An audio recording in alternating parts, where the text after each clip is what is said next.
कक्षा 8वीं में सभी भैयाओं का स्वागत। आज हम एक चर वाले रैखिक समीकरण अध्याय 2 के अंदर प्रश्नावली 2.2 के कुछ सवाल तो अपन ने कर लिए थे, लेकिन अब हम जो सवाल कर रहे हैं तीसरा और चौथा, इस तीसरे और चौथे सवाल को आपको देखना है ध्यान से।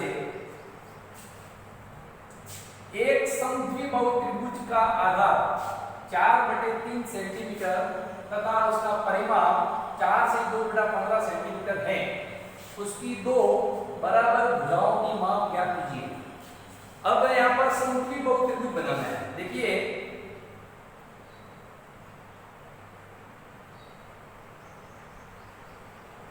ये मैंने एक समद्विबाहु त्रिभुज बना रहा हूं जिसकी दो भुजाएं बराबर है।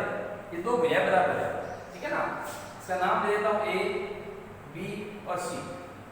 अब देखिए समद्विबाहु त्रिभुज का आधार, अब आधार किसको कहते हैं? इस त्रिभुज का आधार ये वाला है, ये आधार है। तो आधार दिया हुआ है 4/3 सेंटीमीटर, ठीक है ना। और इसका बोला है कि उसका परिमाप 4 से 2/15 सेंटीमीटर है। उसकी दो बराबर भुजाएं, अब इस समद्विबाहु त्रिभुज की बराबर भुजाएं, ये बराबर भुजाएं जो है वो ज्ञात करनी है। अपन को मालूम नहीं है तो अपन मानेंगे, यहां पर लिखेंगे माना समद्विबाहु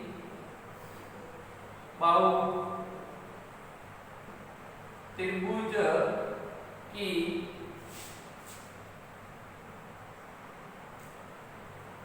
प्रत्येक बराबर भुजा x, अपन ने x मानी थी, ठीक है ना। जैसे ये x है तो ये भी x ली, ठीक है ना, दोनों x मानी थी। अब इसके अंदर देखिए त्रिभुज का आधार, ये आधार दिया हुआ है, ठीक है ना। तो त्रिभुज के अंदर कितनी भुजाएं होती है? 3 भुजाएं होती है। अब इसमें लिखा हुआ है कि त्रिभुज का परिमाप, तो यहां लिखेंगे समद्विबाहु त्रिभुज का परिमाप बराबर दिया हुआ है 4 से 2/15। ये त्रिभुज का परिमाप है, ठीक है। अब त्रिभुज का आधार तो दिया हुआ ऑलरेडी। अब अपन को ध्यान है त्रिभुज का परिमाप, परिमाप का मतलब क्या होता है पहले ये समझना है। ये त्रिभुज है, इस त्रिभुज का परिमाप का मतलब इसकी जो बाउंड्री है, जैसे BC भुजा, CA भुजा और AB भुजा, इन तीनों भुजाओं का योग करते हैं वो परिमाप कहलाता है ना। त्रिभुज की तीनों भुजाओं का योग परिमाप कहलाता है। तो आपके पास त्रिभुज की तीनों भुजाएं ऑलरेडी दी हुई है। एक तो दी हुई है 4/3, एक अपन ने मान ली x, अब ये x मान ली, ये भी x हो जाएगी। इसलिए त्रिभुज की तीनों भुजाओं का योग करेंगे तो वो परिमाप बन जाता है। तो आपके ऑलरेडी समद्विबाहु त्रिभुज का परिमाप दिया हुआ है, इसका मतलब तीनों भुजाओं का योग करना है। तो तीनों भुजाओं का योग कर लेंगे, x plus 4/3 बराबर परिमाप दिया हुआ है 4 से 2/15। ये एक समीकरण बन गई। अपन ने प्रश्नानुसार ये अपन ने एक समीकरण बनाया, ठीक है। अब देखिए इसको हल करना है, तो हल करने के लिए x और x को जोड़ दो, 2x बन जाएगा। फिर इसके अंदर आपके प्लस 4/3 बराबर, इसको मिश्र भिन्न से अनुचित भिन्न में बदलो तो 15 का 4 से गुणा करेंगे, 15 चौक 60 हो जाएगा। 60 में 2 जोड़ दो 62 हो जाएगा। 62/15 ये मैंने इसको मिश्र भिन्न से अनुचित भिन्न में बदला।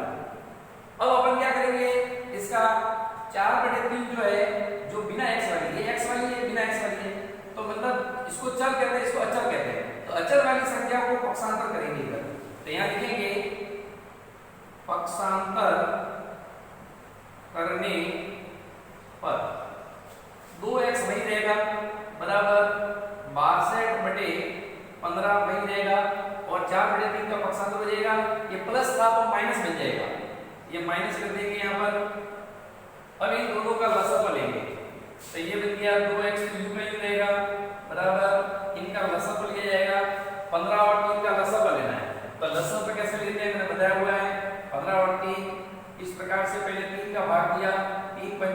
3 एकम 3, फिर 5 का दिया 1 1, तो इसका लसब आ गया 15 लसब आ जाएगा। और लसब लेने के बाद आपको क्या करना है, 15 का 15 में भाग लगाना है, एक बार जाएगा, 1 को 62 से गुणा करेंगे, ये 62 बन जाएगा माइनस, ठीक है ना। फिर आपके ये चाहो तो ऐसे लिख सकते हैं, 15 का 15 भाग एक बार, 1 को 62 से गुणा कराओ, ये 62 से गुणा, फिर 3 का 15 में भाग दिया, तो 3 का 15 में भाग देंगे तो 5 बार जाएगा, 3 बचे 15, और 4 को 5 से गुणा करना है इस प्रकार से। फिर बाद में ये 2x वही देगा बराबर 62 को 1 से गुणा किया 62 माइनस 4 को 5 से गुणा किया 20 बटे 15। अब इसको हल करते हैं। तो हल करने के लिए इसमें आगे बढ़ते हैं अपन। देखिए 2x इधर मैं हल कर रहा हूँ, 2x बराबर 65 में से 20 घटाना है, तो 2 में से 0 गया 2, 6 में से 2 गया 4 बटे 15। अब इसके नीचे 1 लगा के वज्र गुणा करेंगे, इसको इससे गुणा, इसको इससे गुणा, वज्र गुणा होगा। तो 15 का गुणा 2x से करेंगे, तो 15 दूनी 30x, 30x बराबर 1 को 42 से गुणा करेंगे, 42 आ जाएगा, और 30 का इसके नीचे भाग देंगे, तो x बराबर 42 बटे 30। अब इसमें इसको काटना है, तो 6 के बाड़े से कटता है ये, 6 एकम 6, 6 दूनी 12, 6 दूनी 18, 6 चौक 6 पंजे 30, ये जो 6 पंजे 30 और 6 सते 42 कट गया, तो x का मान आ गया 7 बटे 5, मतलब x जो है वो बराबर भुजाएं थी वो आ गई, है ना। ये बराबर भुजाओं की माप आ गई। ये कह रही थी कि बराबर भुजाओं की माप ज्ञात करो, और बराबर भुजाओं को क्या माना था अपन ने, x माना था, इसलिए x का मान क्या आ गया 7 बटे 5 सेंटीमीटर। तो इस प्रकार से इस सवाल को अपन को हल करना था। अब सवाल आ रहा है चौथा। चौथे सवाल में लिखा है दो संख्याओं का योग 95 है, यदि एक संख्या दूसरी से 15 अधिक है तो दोनों संख्याएं ज्ञात कीजिए। ये कह रहे हैं कि दो संख्याओं का योग 95 है, तो इसने बोला है कि दोनों संख्या ज्ञात कीजिए। वो दोनों संख्या कौन सी है वो ज्ञात करनी है। तो अपन इसमें दोनों संख्याओं को मानेंगे। माना पहली संख्या को माना मैंने। पहले तो एक काम करते हैं, दोनों संख्या का योग लिख देते हैं इसमें। दोनों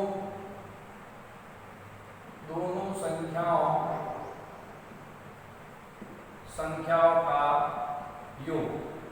अब दोनों संख्याओं का योग कितना है 95। ये दोनों संख्याओं का योग है, लेकिन वो कौन कौन सी संख्या है वो ज्ञात कर रहे हैं।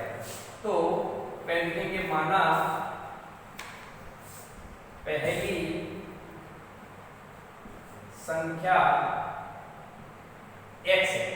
थोड़ी देर के लिए मान ली मैंने कि पहली संख्या x है। अब अपन को मालूम है ये 95 है ना, वो दोनों संख्या का योग है। तो एक संख्या पता चल गई अपन को, एक संख्या का अपन को पता चल गया कि x है, तो दूसरी संख्या कौन सी होगी, तो कुल में से पहली संख्या को घटा दो तो दूसरी संख्या आ जाएगी। समझ में आ गया ना। जैसे देखो यहाँ पर मैं लिखता हूं दूसरी संख्या।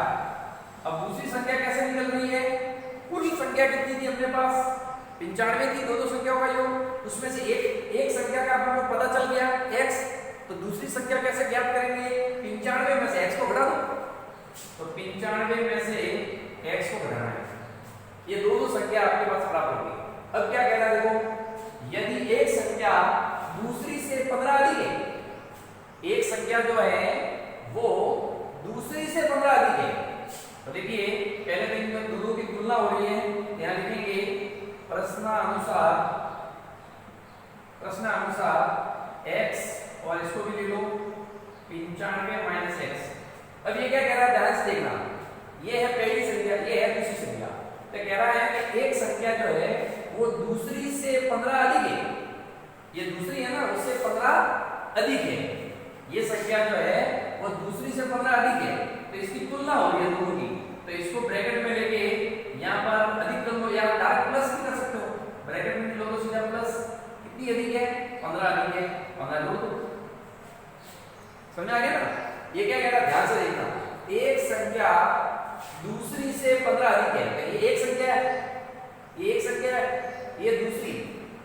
संख्या कौन सी ये वाली, दूसरी संख्या से 15 अधिक है तो 15 इसमें जोड़ दिए। अब इसको समीकरण को हल करना है हमको, तो हल कैसे करेंगे, यहाँ पक्षांतर करेंगे। पक्षांतर करने पर पक्षांतर में क्या होगा, x वाली संख्या इधर आ जाएगी, ये x वाली संख्या चर वाली इधर आ जाएगी, तो ये बन जाएगा आपके x माइनस है तो इधर आके क्या बन जाएगा प्लस बराबर 95 यही रहेंगे और प्लस 15 यही रहेंगे। अब देखो x और x को जोड़ दो 2x मिल जाएगा और 95 और 15 को जोड़ दो 5 और 5 10 हासिल ये बन जाएगा आपके 10 और 11 110। फिर x का मान निकला तो 110 में 2 का भाग लगा दो, ये 2 का भाग लगा दिया तो x बराबर 2 पंजे 10 और 2 पंजे 10, x का मान आ गया 55। इस प्रकार से ये मैंने इसको हल किया है। अब देखिए इसमें 55 आ गया आपका, 55 आने के बाद ये क्या है, 55 क्या है आपकी एक संख्या है, तो पहली संख्या मानी गई वो है, तो यहाँ पर लिखेंगे पहली संख्या 55 आ गई, ठीक है। और दूसरी संख्या चाहिए तो दूसरी संख्या यहाँ लिखना पड़ेगा, दूसरी संख्या अपन ने क्या मानी थी, दूसरी संख्या क्या थी 95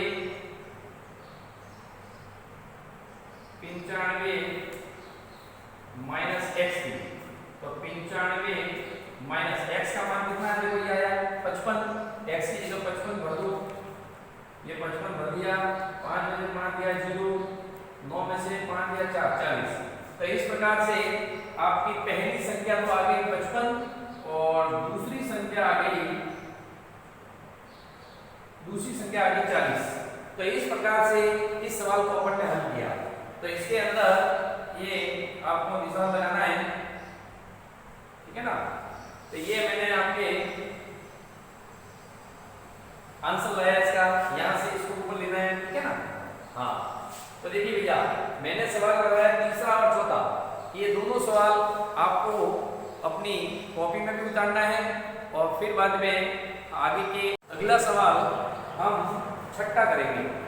इस छठे सवाल में लिखा हुआ है 3 लगातार पूर्णांकों का योग 51 है, तो पूर्णांक ज्ञात कीजिए, ठीक है ना। 3 लगातार पूर्णांकों का योग 51 है, तो पूर्णांक ज्ञात कीजिए।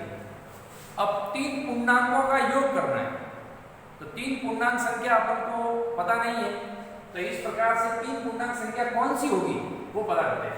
तो सबसे पहले मानेंगे, माना पहली पूर्णांक, पहला पूर्णांक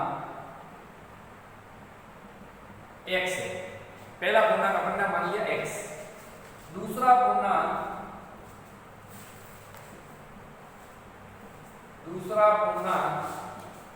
हो जाएगा x प्लस 1, ये दूसरा पूर्णांक हो गया।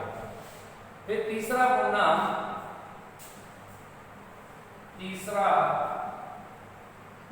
बन जाएगा x प्लस 2।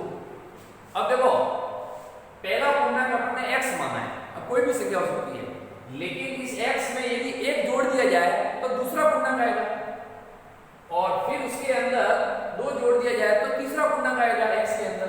तो इस प्रकार से 3 लगातार लेनी है, इसीलिए पहले x ली, फिर x में 1 जोड़ दिया दूसरा पूर्णांक आ गया, x में 1 जोड़ दिया दूसरा पूर्णांक आ गया, x में 2 जोड़ दिया तीसरा पूर्णांक आ गया। इस प्रकार से ये तीनों पूर्णांक प्राप्त हो गए। तो यहाँ लिखा है 3 लगातार पूर्णांकों का योग, तीनों पूर्णांकों का योग करना है। तो यहाँ लिखना है प्रश्नानुसार